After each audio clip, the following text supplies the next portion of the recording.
તો સુરતમાં યુવકને રીલ્સ બનાવી ભારે પડી છે। પોલીસે યુવકને કરાવ્યું કાયદાનું ભાન। કાર પર પોલીસની પ્લેટ લગાવી રીલ્સ બનાવી હતી। વિડીયો સોશિયલ મીડિયા ઉપર વાયરલ કર્યો હતો। ઇન્સ્ટાગ્રામમાં ફોલોવર્સ વધારવા માટે આ વિડીયો બનાવ્યો હતો। પોલીસે યુવક પાસેથી સ્કોર્પિયો કાર જપ્ત કરી છે અને આગળની કાર્યવાહી હાથ ધરી છે। જેનો વિડીયો છે તે સોશિયલ મીડિયા ઉપર મૂક્યો હતો અને ત્યારબાદ પોલીસને ધ્યાનમાં આવતા તેઓએ કાર્યવાહી કરી છે। કારમાં પોલીસની પોલીસ લખેલી કારમાં પ્લેટ દેખાઈ રહી છે, સાથે હાથમાં બંદૂક પણ દેખાઈ રહી છે, જેને લઈને હવે પોલીસે કાર્યવાહી કરી છે। વધુ વિગતો સાથે અમારા સંવાદદાતા મનીષ પરમાર જોડાઈ ગયા છે। જી મનીષ, રીલ્સ બનાવી ભારે પડી છે યુવકને।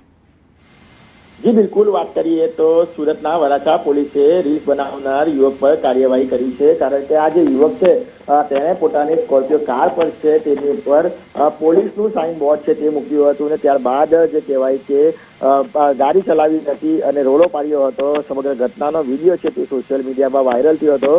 કોઈ પણ પ્રકારનું જે પોલીસ સાથે સંકળાયેલો યુવક નહીં હોય અને આ જે યુવક છે તે ધોરાજીના લસણ બટાકા વેચનાર સાગર હીરપરા છે તે ધરપકડ કરી છે અને કાયદાનો પાઠ ભણાવ્યો છે। અને કાયદાનો પાઠ ભણતા તેની પાસેથી માફી પણ મંગાવી અને બે કાન પકડીને તે માફી માંગી રહ્યો છે। તેને ભાન નહીં બીજી આવી ભૂલ નહીં કરે, પરંતુ જે રીતના સોશિયલ મીડિયામાં લાઈવ મેળવવા માટે અને ફેમસ થવા માટે વિવાદ છે ત્યારે કેટલીક જોખમી રીલ પર બનાવતા હોય છે। ત્યારે સુરતમાં આ જે યુવક છે તે પોલીસની ખોટી ઓળખ આપીને પોલીસનું જે સાઇન બોર્ડ માર્યું હતું ગાડી ઉપર અને જે કહેવાય કે સીન ચપાટા કર્યા તેનું જે ભાન થયું છે અને ભારે પડ્યું છે। જી મનીષ, સમગ્ર માહિતી બદલ આપનો આભાર।